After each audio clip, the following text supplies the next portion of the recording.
하나님 말씀 함께 봉독하겠습니다. 먼저 시편 42편입니다.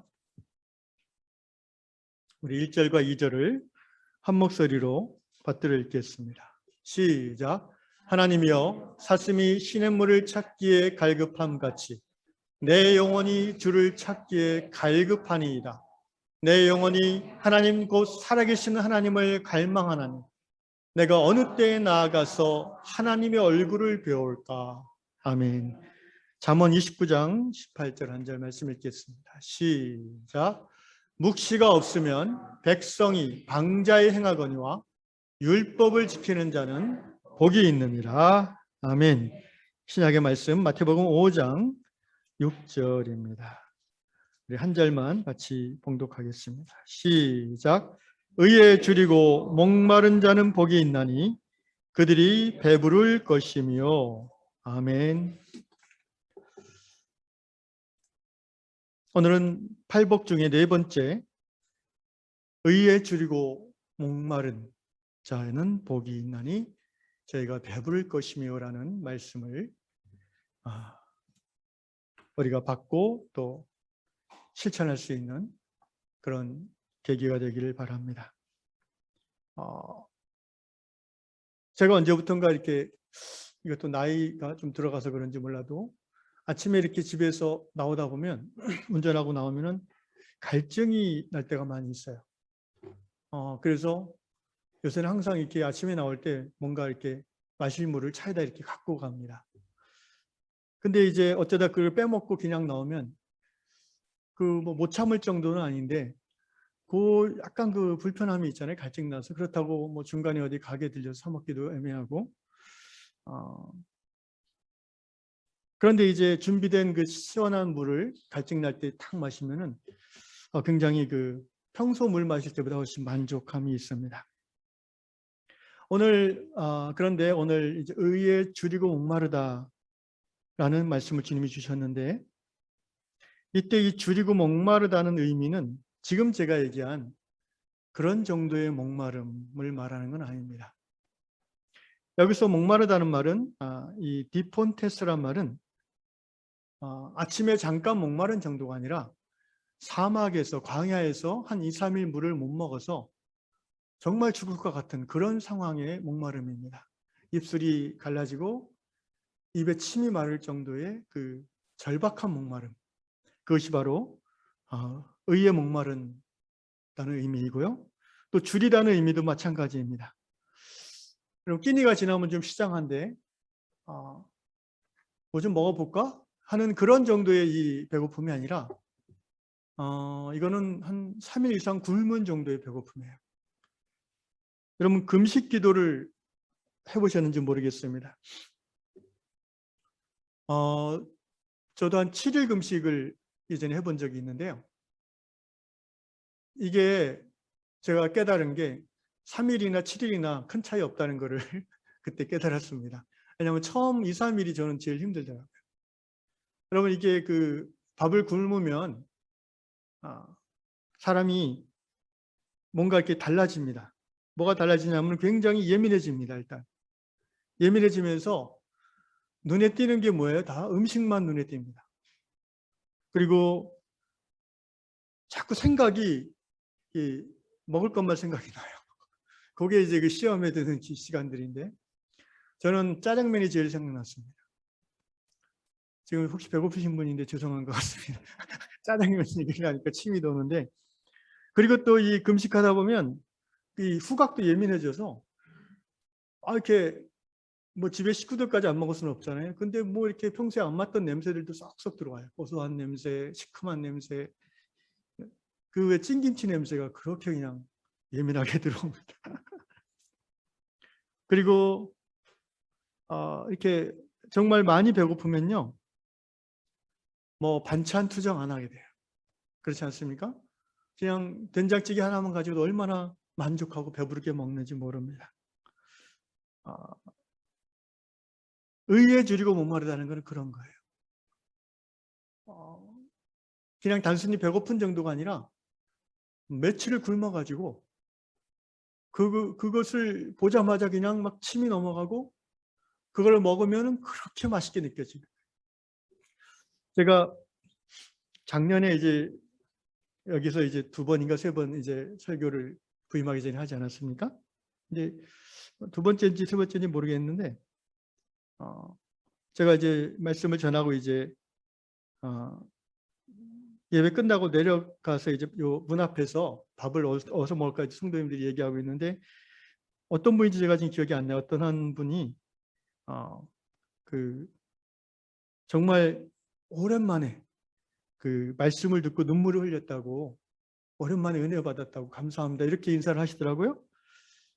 여기 그분 계세요? 누군지 모르겠는데. 그런데 제가 이제 이번 주 말씀을 묵상하면서 그 생각이 떠올라서 그분이 왜 그렇게 말씀했을까를 생각해 보니까, 제가 설교가 훌륭해서가 아니에요. 보니까 훌륭해서가 아니고 그분의 영적 배고픔이 너무 컸던 거예요.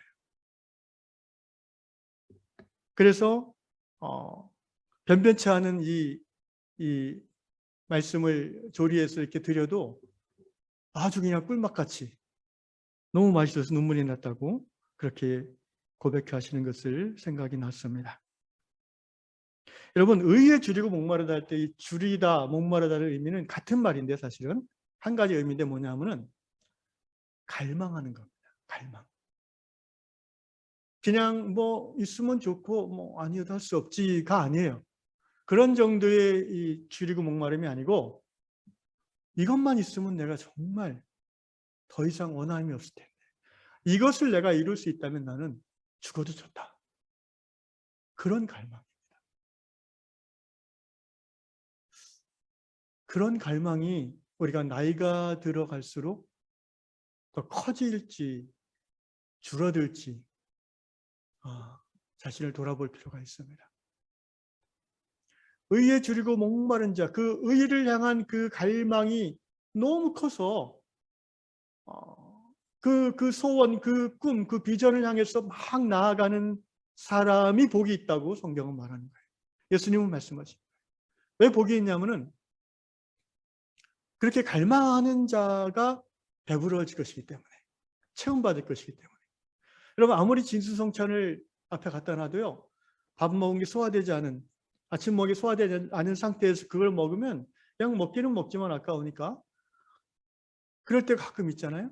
그런데 정말 배고플 때 아주 그 소박한 그런 소찬이라도 밥 한 그릇 먹는 게 훨씬 더 맛있게 느껴지는 겁니다. 배부를 수 있는 사람은 배고픔을 느끼는 사람이 배부를 수 있습니다. 만족함을 느끼는 사람은 갈급한 사람이 만족함을 느끼는 거예요. 우리가 나이가 들고 주님 앞에 가는 날이 가까울수록 사실 모든 것이 다 이렇게 별로 시들해져요. 경험도 다 해봤고 누려도 봤고 다 이렇게 다 해봤어, 이런 거죠. 그런 인생은 점점 행복이 떨어지는 인생이에요. 우리가 나이가 들수록 뭔가 갈급함이 우리 안에 계속해서 일어나야 돼요. 그것이 하나님 주시는 복된 삶인 줄로 믿습니다. 중요한 것은 이제 뭐에 갈급하냐, 이게 중요한 거예요. 나이가 들고 연륜이 쌓일수록 우리는, 특별히 성도인 우리들은 세상 것에 갈급하면 추해져요. 그렇지 않습니까? 물질에, 욕망에, 자녀들이 어떻게 되는 거에, 더 나아서 손자가 어떻게 되는 거에, 이런 거에 갈급하면은 행복하지 않아요. 제가 옛날에 어떤 저기 강남의 큰 교회 권사님인데요, 이분이 평생 새벽 기도를 한 번도 안 빠진 분이래요. 그래가지고 간증하는 걸 잠깐 들었었는데, 처녀 때는 예수님 믿고 믿음 좋은 신랑 만나게 해달라고 하나님이 정말 새벽 기도 한 1년 하니까 들어주셨대요. 그래서 좋은 믿음 좋은 총각 결혼했어요. 결혼하고 나니까 애가 안 생겨요. 하나님, 아들 주십시오라고 또 열심히 새벽 기도하는데 하나님 주셨어요. 아들도 주시고 딸도 주시고. 근데 이제 애들이 크다 보니까 애들이 공부가 잘 안 되는 것 같아요. 하나님, 우리 애들 좋은 대학 가게 해주세요. 하나님이 또 들어주셨어요.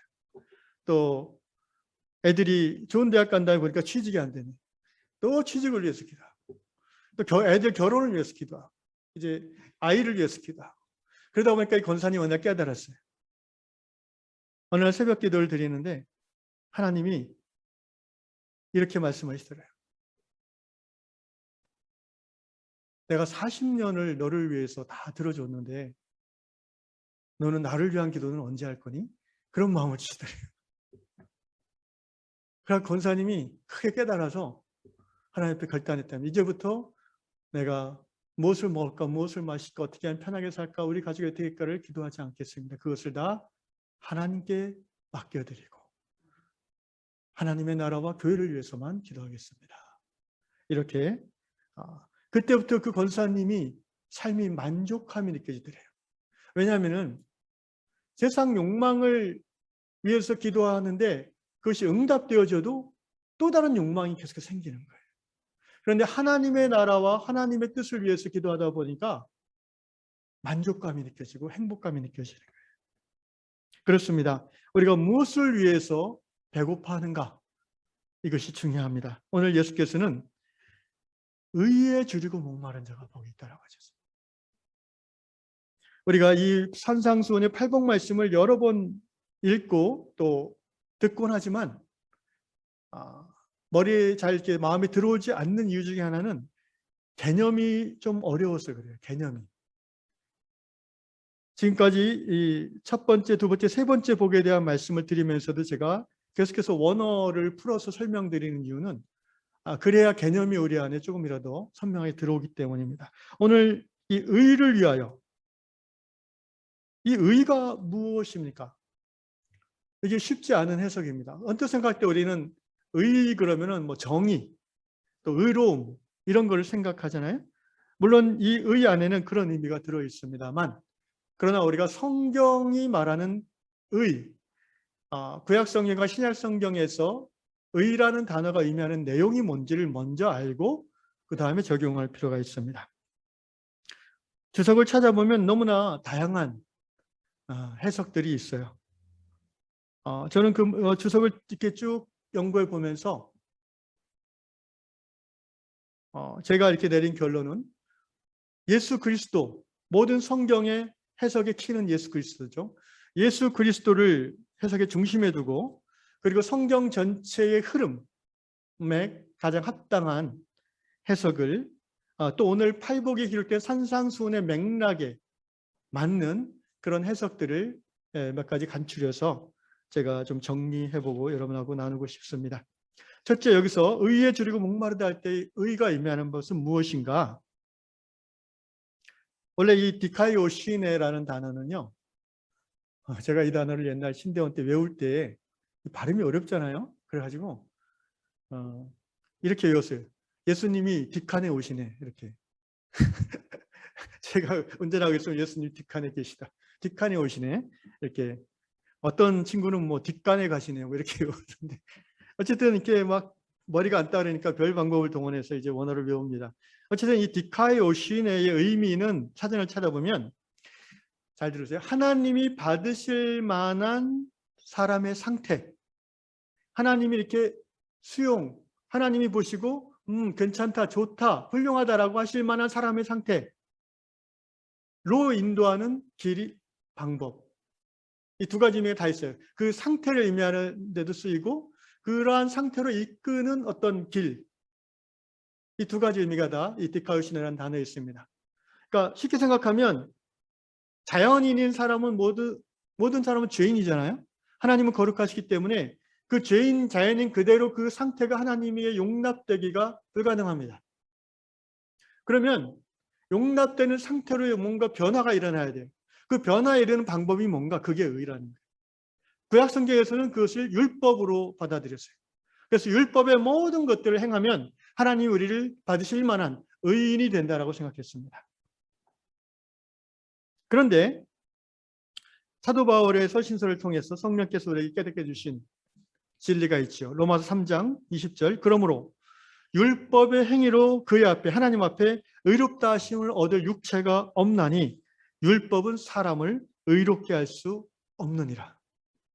율법으로는 의롭다 인정받을 수 없음을 이미 구약성경 유대인들의 신앙을 통해서 우리는 배웠습니다. 로마 3장 21절 이제는 율법 외에 하나님의 한 의가 나타났으니. 자, 오늘 의에 줄이고 목마른 자는 복이 있다라고 했을 때 이 의에 대한 해석을 저는 로마서의 말씀을 통해서 하고 싶습니다. 이제는 율법 외에, 그러니까 구약 시대에는 율법이 의를 이루는 길로 받아들여졌어요. 그런데 신약성경을 통해서 그것이 더 이상 의를 이룰 수 있는 방법이 아니라는 것이 확증되었어요. 이제는 율법에, 그럼 하나님 앞에 의롭다 인정을 어떻게 받느냐? 하나님이 새로운 길을 주셨다는 거예요. 율법 외에 하나님의 한 가지 의가 나타났다. 그런데 곰곰이 성경을 신구약을 살펴보니까 이 하나님의 새로운 의는 율법이 원래 지향하는 바가 이 의였다. 율법 자체도 의의 길로 받아들였지만 사실은 그것은 완성된 의의 길이 아니라는 거예요. 구약성경의 모든 율법과 선지자들이 말하고 증거했던 게 뭐냐? 바로 이 하나님의 새로운 의라는 겁니다. 이 의가 누구십니까? 예수 그리스도. 할렐루야. 예수 그리스도입니다. 바로 구약의 모든 율법, 모세오경과 모든 선지자들, 예언서들이 바로 이 한 가지 사실, 곧 예수 그리스도의 오심을 계시하고 있는 것이죠. 그 구약 성경은 한마디로 하면은 뭐다? 메시아의 오심을 말씀하는 책이다. 신약 성경은 무슨 책이다? 오신 메시아와 다시 오실 메시아에 대한 말씀이다. 22절 곧 예수 그리스도를 믿음으로 말미암아 모든 믿는 자에게 미치는 하나님의 의인이 차별이 없느니라. 구약의 율법은 유대인들에게만 적용되었죠. 그러나 하나님의 새로운 의, 하나님 앞에 받아들여진 상태로 사람을 변화시킬 수 있는 새로운 길, 예수 그리스도. 그 예수 그리스도를 통한 의의 길, 십자가의 길은 모든 사람에게 열리게 되었다라는 복음의 내용입니다. 결론적으로 의에 줄이고 목마른 자는 복이 있나니 저희가 배부를 것이며라는 예수님의 말씀은 여기서 의는 첫째로 예수 그리스도 자신을 의미하는 겁니다. 예수께서 요한복음 6장에서 나는 생명의 떡이다라고 하셨어요. 떡은 뭐예요? 배고플 때 먹는 음식이잖아요.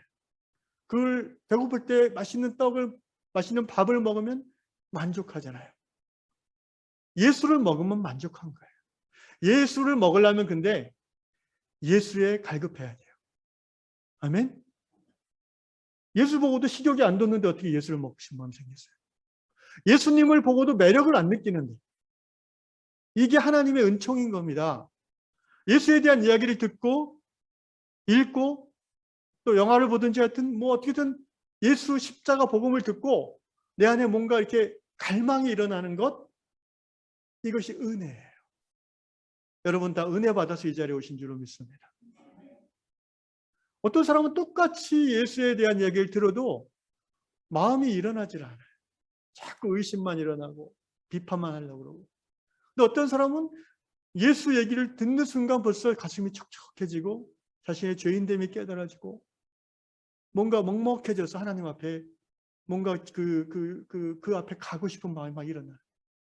이게 은혜죠, 이게. 이거를 어떻게 사람이 결정할 수 있겠습니까? 의에 줄이고 목마른 사람은 복이 있다. 예수님을 갈망하는 자는 복이 있다. 예수 그리스도를 배고파하고 목말라 하는 자는 복이 있다는 겁니다. 오늘 우리의 삶이 날마다 예수로 배고파하시기를 주의 이름으로 축원합니다. 그래서 여러분 성경 전체에서 신앙이 뭐다라고 했을 때 일관되게 나타나는 표현은 신앙은 여러 가지로 설명할 수 있지만 신앙은 갈망이다. 무슨 갈망? 하나님을 향한 갈망. 오늘 우리가 찬양했던 그 찬양 목마른 사슴이, 여러분 이거 유대 지역은 물이 귀하다고 그러잖아요. 광야 지역이 많아서. 광야에 사는 사슴이, 산에 사는 사슴이 이 목이 말라가지고 그 긴 목을 들이우고 그 조그만 신의 웅덩이에 머리를 박고 물을 찾고 마시는 그 갈급함. 시편 42편 오늘 읽었던 본문이 바로 그 말씀입니다. 사슴이 신의 물을 찾기에 갈급한 같이 내 영혼이 주를 찾기에 갈급하나이다. 이것이 믿음이고 신앙입니다. 하나님을 갈급해하는 것, 하나님을 갈망하는 것. 여러분, 우리의 삶이 매일매일의 삶 속에서 우리가 얼마나 하나님을 갈망해야 합니까? 하나님을 목말라하고 하나님을 배고파합니까? 그런 사람이 배부를 것이라고, 그런 사람이 만족을 얻을 것이라고, 행복할 것이라고 오늘 예수께서 복의 비결을 말씀해 주시는 것입니다. 예수를 갈망하고 목말란다는 것은 그럼 구체적으로 뭘 먹고 싶어 한다는 것인가? 뭘 먹고 싶어 하는 거겠습니까? 말씀을 먹고 싶어 하는 거죠. 예수님은 부활하신 몸으로 하나님 보좌 우편에 계시고 지금 우리의 현실 속에 우리의 감지하기가 쉽지 않은 분이에요. 그래서 우리는 그분의 말씀. 요새는 이제 문명이 발달해서 SNS도 있고 여러 가지 있는데 제가 그 총각 때는 그런 게 하나도 없고 보고 싶은 연인을 만날 수 없을 때 군대에서 사회에 있는 애인이 군대 뭐가 오면은 군인들이 제일 기뻐합니까? 다 아시죠, 우리 형제님들. 사랑하는 애인이 편지를 보내면 막 이게 왔나 안 왔나 막 그 애인의 편지가 정말 그 메마른데 그 마음의 갈증을 해결해 주는 거죠. 예수를 목말라 하는 자는, 예수에 배고파하는 자는 예수의 말씀을 먹습니다. 아침마다 하나님의 말씀을 먹으심으로 배부르시기를 주의 이름으로 축원합니다. 두 번째, 예수를 목말라 한다는 것은요, 하나님의 임재를 갈망한다는 거예요. 그러니까 말씀을 통해서든 예배 가운데서든 기도를 통해서든 우리가 예배를 사모하는 중요한 이유 중에 하나가 바로 이거예요. 몇 가지 이유 중에 하나가 뭐냐면은 집에서 혼자 있을 때나 이렇게 분주하게 활동할 때에는 the presence of God, 하나님의 임재를 이렇게 감지하기가 쉽지 않지만 연약한 믿음들이지만 이렇게 모였을 때, 그것도 한 시간과 공간 가운데에 분명한 목적을 가지고 모였을 때 하나님을 가까이 하고자, 하나님을 뵙고자, 하나님의 음성을 듣고자, 그러면은 그 믿음이 모여지고 그곳에 하나님의 영이 임하심으로 성령의 임재 안에 우리가 들어가게 됩니다.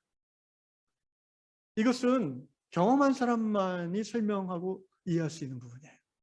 그 하나님의 임재 안에 들어가면은 예배에 오기 전까지도 꽁했던 마음이 저절로 풀려지기도 하고요. 그렇게 미웠던 사람이 그냥 수그러들기도 하고요. 미움이.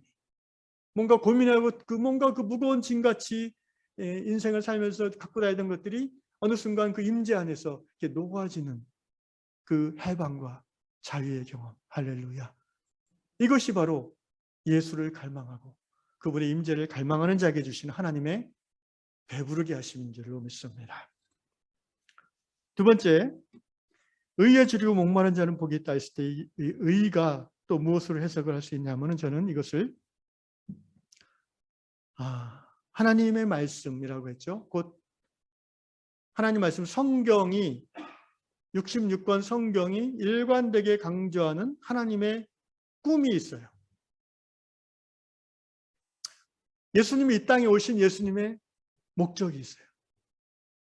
그게 뭐냐면은 하나님의 나라예요. 여러분, 예수님이 공생에 처음 시작하실 때 선포하신 메시지가 뭡니까? 회개하라, 하나님 나라가 가까웠느니라.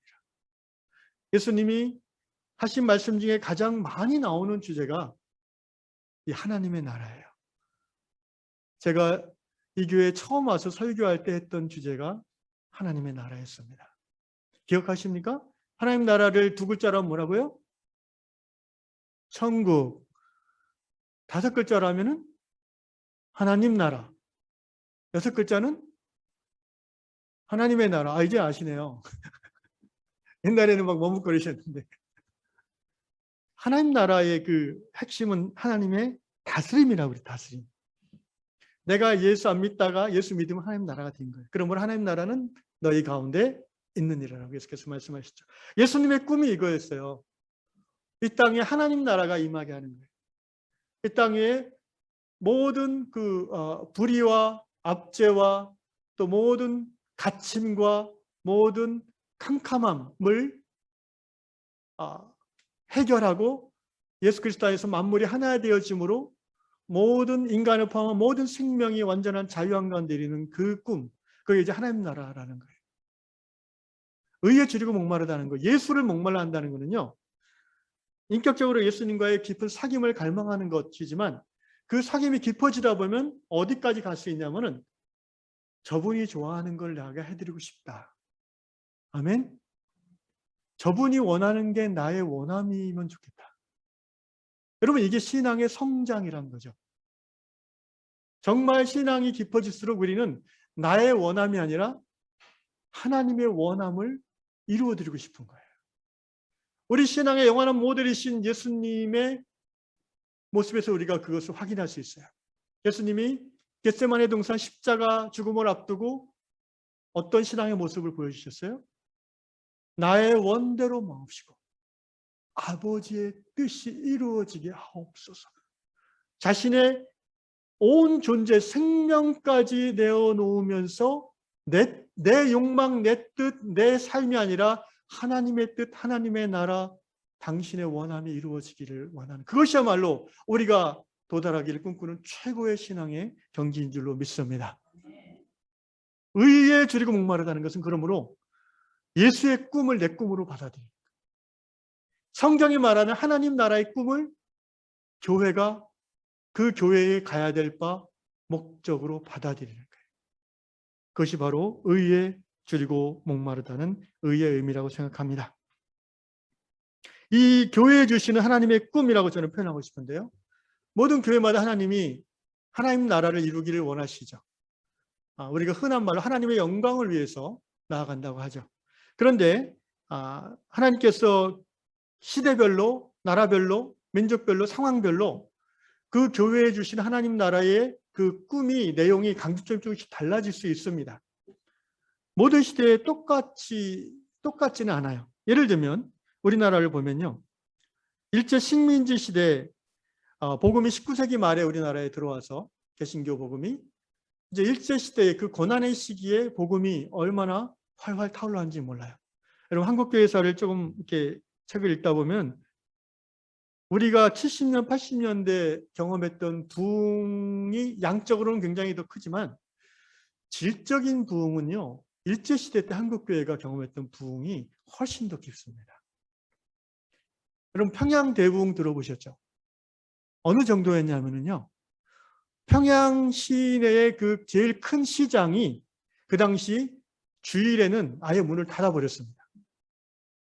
모든 시장 상인들이 교회 다니는 건 아니에요.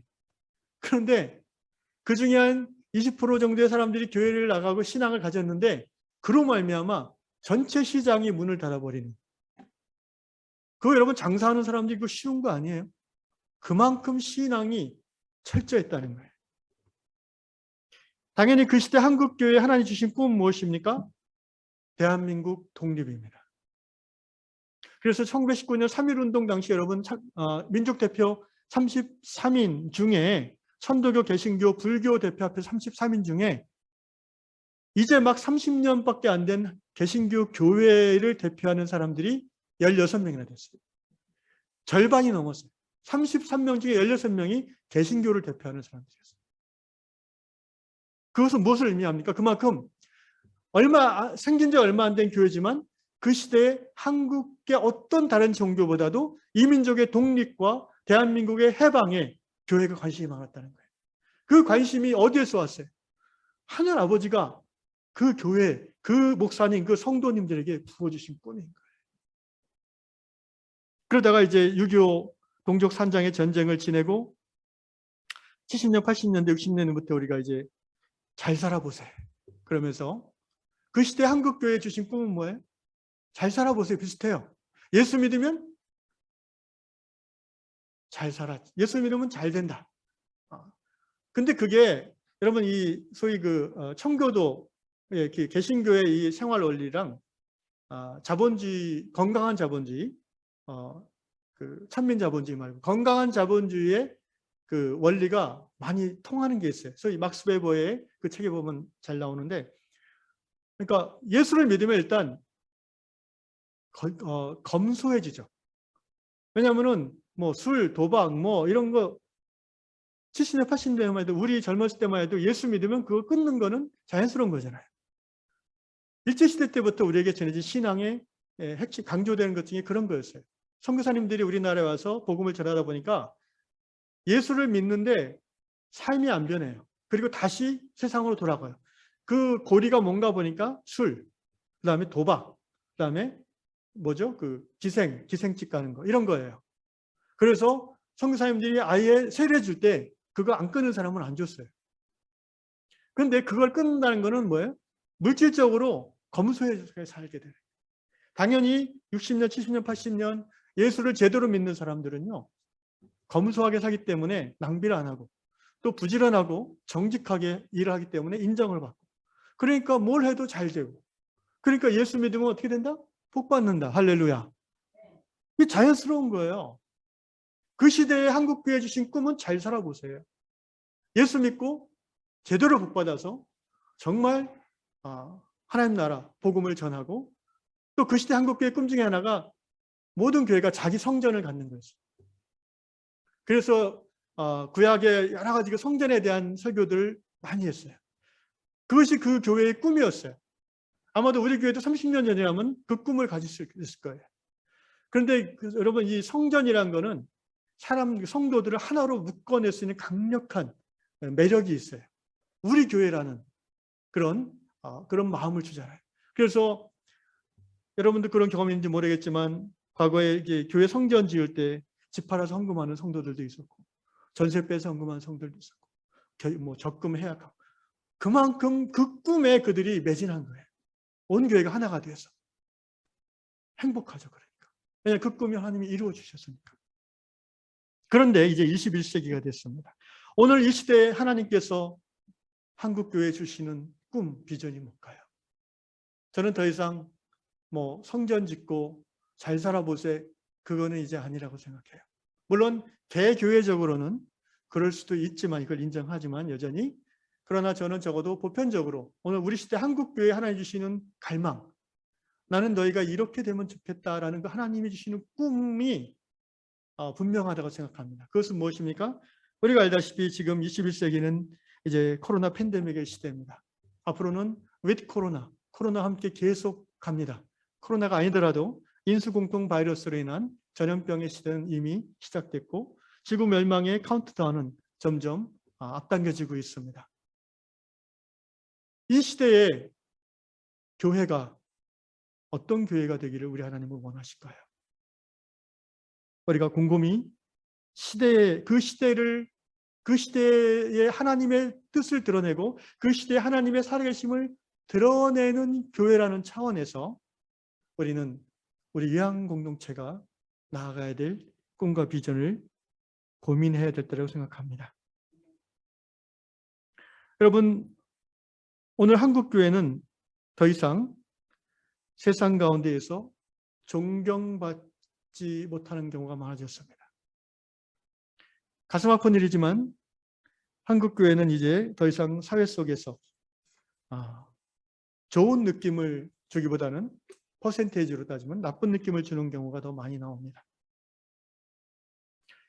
이럴 때 우리가 어떤 교회를 이루기를 하나님이 원하시는지를 고민해야 됩니다. 우리 요한교회가 이제 7년이 됐잖아요. 저는 이 요한교회를 이제 경험하면서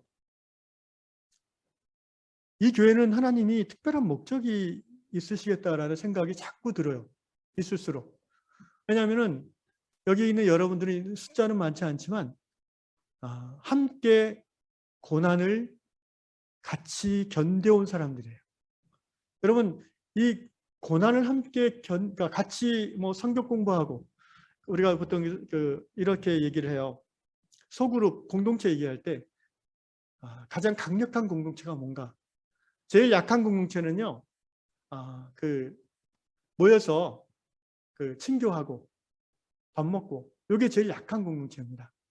두 번째 조금 그래도 본데이지가 있는 공동체가 이제 성경 공부를 통해서 깊이 있게 삶을 나눌 때 이 두 번째예요. 세 번째 좀 더 강력한 공동체는 뭔지 아십니까? 사역 공동체예요. 주로 이제 선교사님들이 하는 그런 공동체라든가 또는 교회 안에서도 사역팀별로 이렇게 공동체를 만들어 가잖아요. 그 공동체는 함께 일이라는 것을 통해서 결속되어 있기 때문에 굉장히 결속력이 좋습니다. 그런데 뭐니 해도 가장 강력한 공동체는요, 함께 박해를 견뎌나온 공동체예요. 초대교회가 강력한 이유는 편안한 삶에서 신앙생활한 게 아니라 목숨 걸고 함께 예수 믿었기 때문에 그래요. 지금 북한이나 북한의 지하교회나 중국의 교회들이 그 영성이 견고한 이유가 함께 박해를 견뎌낸 교회들이기 때문에 그렇습니다. 그런데 우리 요한교회는요, 함께 박해의 시기를 1, 2년 겪으면서 견뎌냈어요. 거기다가 이제 깊은 친교로 엮여져 있고요. 그리고 헤어졌다가 다시 모인 공동체예요. 그러니까 이 공동체를 향한 하나님의 뜻이 저는 특별할 수밖에 없다고 생각합니다. 하나님께서 우리 유한 공동체에 어떤 교회 되기를 원하실까? 저는 오늘 우리 시대에 하나님께서 원하시는 꿈은요, 교회다운 교회를 이루라는 그 꿈이라고 생각합니다. 다시 말하면 교회의 본질을 보여주는 교회. 우리 유한교회의 비전이 뭡니까? 제가 올해 들어서 세팅한 비전이 유한비전. 한번 같이 읽어볼까요? 시작. 세상 가운데 하나님을 드러내는 교회. 이것을 이제 다른 말로 하면 본질을 회복한 교회라는 의미입니다. 왜냐하면 원래 교회는 자기들끼리 개토, 행복하게 모여 사는 그런 것이 아니라 그것을 포함하지만 그것을 통해서 세상 가운데에 하나님을 드러내는, 전통적인 표현을 하면 전도와 선교, 이것이 이제 교회다운 교회라는 거죠. 7, 80년대는요, 예수 믿고 사람이 변화되고 복받는 걸 보고 하나님이 살아계시네, 사람들이 그렇게 깨닫고 교회로 밀려왔죠. 근데 21세기는 그것은 별로 이제 효과가 없는 것 같아요. 물론 여전히 개인의 삶의 신앙 윤리는 당연히 중요하지만 이제는 이 시대에 주시는 하나님의 꿈은 너희의 교회를 통해서 하나님을 세상 가운데 드러내는 거예요. 이것이 저는 교회의 본질이라고 생각합니다. 이걸 성경 말씀으로 표현하면 요한복음 13장 한번 비춰주시겠습니까? 34절 35절인데요. 요한복음 13장 34절 35절 말씀 같이 한번 읽어봅시다. 이것이 교회의 본질이라고 저는 믿습니다. 요한복음 13장 시작. 새 계명을 너에게 주노니 서로 사랑하라. 내가 너희를 사랑한 것 같이 너희도 서로 사랑하라. 너희가 서로 사랑하면 이로써 모든 사람이 너희가 내 제자인 줄 알리라. 아멘. 새 계명이라고 했으니까 옛 계명은 뭘까요? 옛 계명은 이제 예수께서 마태복음 22장에서 요약해 주셨죠. 신명기 6장과 레위기 19장 말씀을 인용하시면서 예수께서 옛 계명, 구약의 핵심되는 계명, 구약의 율법을 한마디로 딱 표현하면 이거죠. 하나님 사랑, 이웃 사랑. 근데 이거는 옛 계명이에요. 이것을 예수께서 The New Commandment, 새 계명으로 딱 요약하신 말씀이 바로 오늘 요한복음 13장 34절이에요. 따라합시다. 서로 사랑하라. 교회의 본질은 이겁니다. 서로 사랑하는 거예요. 그런데 어느 정도까지? 예수님이 우리를 사랑한 것까지. 갑자기 부담 확 느껴지지 않습니까? 예수님이 우리를 얼마만큼 사랑하셨어요? 죽기까지. 그러니까 너희가 서로 사랑하라 라고 예수께서 새 계명을 주셨을 때 그 사랑의 정도는 친구를 위해서 죽기까지. 그것이 우리의 사랑의 목표라는 겁니다. 그러면 그 사랑함의 열매는 뭐냐?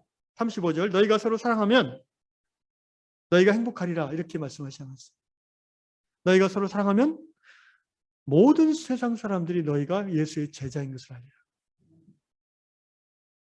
우리가 전도 선교에 막 열심히 하는 것이 당연한데 정말 제대로 된 전도와 선교를 하려면 교회가 교회다워져야 돼요. 이걸 이제 좀 풀어서 설명할 필요가 있어요. 저는 우리 유양교회가 이제 7주년을 맞이해서 우리 유한교회의 비전, 우리는 어떤 교회를 이루기를 원하는가, 이 꿈을 같이 논의하고 나누고 기도하기 시작해야 되는 줄로 믿습니다. 그렇지 않으면 교회가 교회다워지기가 어려울 겁니다. 현상 유지에 만족하고 이 예배당 여기 유지하는 데 만족하고 어떻게든 그냥 우리 가족, 여러분 현상 유지하면 항상 퇴보하는 거 아시죠? 한 걸음 앞서 나가야지 현상 유지하고요. 두 걸음 앞서 바라보고 노력해야 한 걸음은 나가는 겁니다. 잠언 29장 18절 오늘 말씀 읽었죠. 묵시가 없으면 백성이 방자에 행하거니와 율법을 지키는 자는 복이 있도다. Where there is no vision. 이렇게 번역해서 킹 제임스 버전에 Where there is no vision. 비전이 없는 백성은 the people perish. 그 백성은 망한다. 뭐가 없으면 망해요? 비전이 없으면 망해요. 앞날에 대한 꿈이 없는 백성은 망하게 돼 있어요. 현실에 만족하고 현실에 타협하게 되고 신앙이 그렇지 예수 믿어도 망하는 거예요. 그거는 망하는 거예요. 우리가 망하지 않고 흥하려면, 번성하려면 우리가 3대, 4대를 이어가는 아름다운 신앙의 가정과 교회를 이루려면 꿈을 가져야 돼요. 비전을 가져야 돼요. 안 그러면 망해요. 여기서 뭐라고 해요? 망하거니와 But he that keeps the law, happy is he. 율법을 지키는 자는 복이 있도다. 이 율법의 완성형이 뭐라고 그랬어요? 새 계명이잖아요. 그죠? 교회의 본질, 서로 사랑하라. 예수님이 우리를 사랑한 것 같이 서로 사랑하라. 그럼으로써 전도와 선교 하나님 나라를 세상 가운데 이루고 하나님의 살아계심을 드러내라. 이것을 우리의 비전으로 삼고 나아갈 때에 우리 위안공동체가 흥할 줄로 믿습니다. 생명으로 풍성한 신앙 공동체가 될 줄로 믿습니다. 구체적으로 저는 여러분에게 이렇게 질문하고 싶습니다. 앞으로 10년 후에 우리 위안교회가 문 닫기를 원하십니까? 지금도 매년 이 정도 규모의 교회 중에 문 닫는 교회가 많습니다. 코로나 2년 차에 많은 교회들이 문을 닫고 흩어졌습니다. 여러분 10년을 지나서 20년 후에 이 자리에 여러분들이 70대, 80대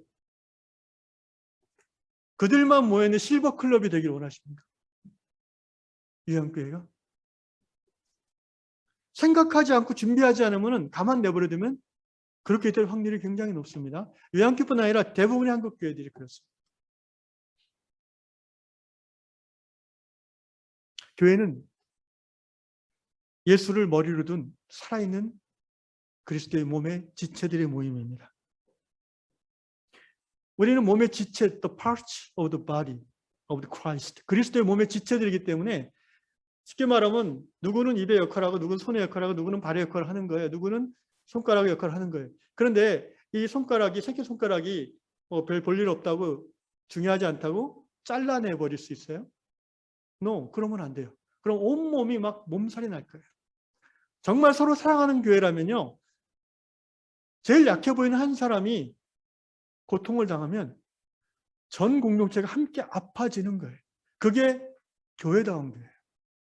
그게 서로 사랑하는 교회예요. 오늘 우리 위안 공동체 안에 아파하는 사람이 있지 않습니까? 우리가 함께 아파해야 됩니다. 그걸 같이 느낄 수 있어야 돼요.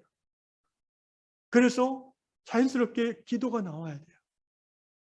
그래야지 그게 서로 사랑하는 교회고, 그러한 사랑함을 통해서 이제 그것이 깊어지면서 세상 가운데 사람들이 이 예수 믿는 사람들은 이렇구나라는 감각을 가질 수 있게 되는 거예요.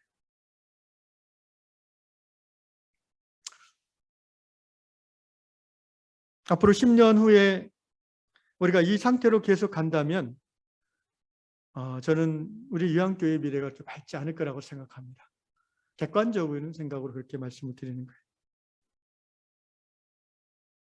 지금 비대면 예배드림에도 불구하고 우리가 서로를 이렇게 지금까지 우리가 관계했던 그 힘으로 끌어안고 유지하고 있지만 계속 이 상태로 간다면 저는 위기감을 느낍니다. 이 연결이 느슨해질 수밖에 없고 떠나는 사람들이 생길 수도 있습니다. 어떻게 하면 우리 위안교회가 우리 대해서뿐 아니라 우리 자녀, 우리 손자, 손녀 3대가 함께 모여 예배드리며 신앙의 본질을 계승하는 그런 교회로 나아갈 수 있을까요? 우리가 지금부터 그것을 하나님 앞에 배고픔을 가지고 목마름을 가지고 간구해야 될 줄로 믿습니다. 구하지 않으면 주시지 않습니다. 저는 또 우리 위안교회가 이런 교회가 되면 좋겠어요. 요람에서 무덤까지 책임질 수 있는 교회. 서로가 서로를 책임져 주는 교회. 예수 믿는 신앙으로 서로 사랑하면서 끝까지 함께 같이 살아갈 수 있는 교회. 미안한 말씀이지만 우리 중에 어떤 분이 먼저 병들어서 요양원이나 뭐 이런 데 가야 될 수밖에 없을 때에 얼마나 마음이 아픕니까? 나는 더 있고 싶은데, 나는 이 공동체에 소속되어서 계속해서 함께 삶을 나누고 예배드리고 함께 봉사하고 싶은데 내 의지와 상관없이 나의 자녀들이 나를 멀리 보내버릴 때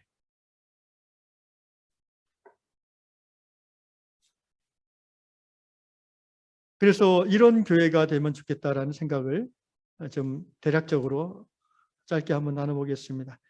일단 우리 위안교회가 이런 교회가 되기를 원합니다. 서로 사랑하려면요. 일단 한 곳에 모여 살아야 됩니다. 한 마을에. 곰곰이 생각해 보십시오.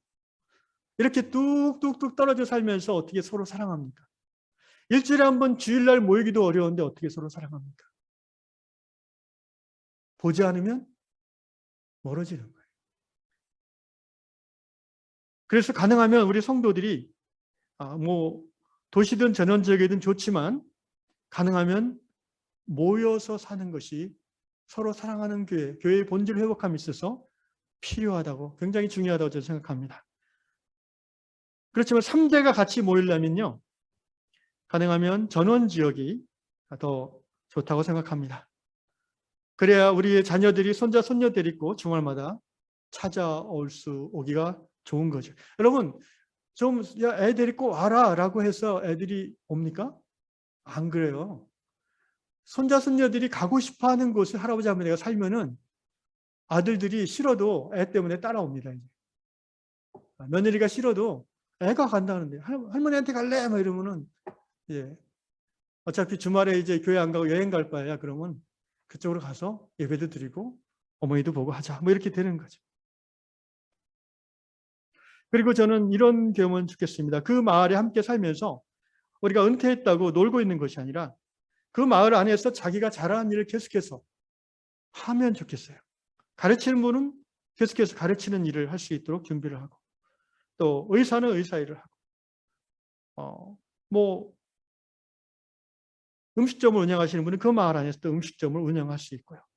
여러 가지를 하던 일을 하는데 달라지는 것은요.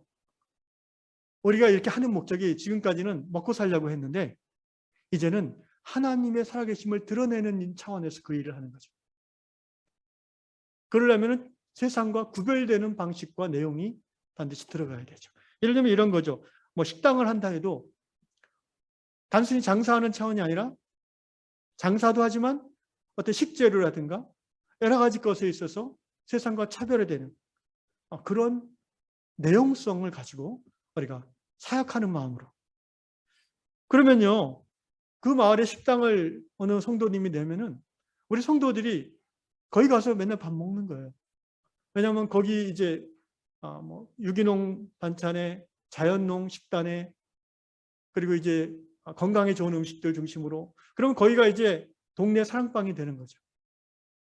거기서 손자 손녀들도 서로 밥 먹으면서 교제하고 또 함께 뛰놀면서 신앙의 친구들이 어린 시절부터 생겨나는 거죠.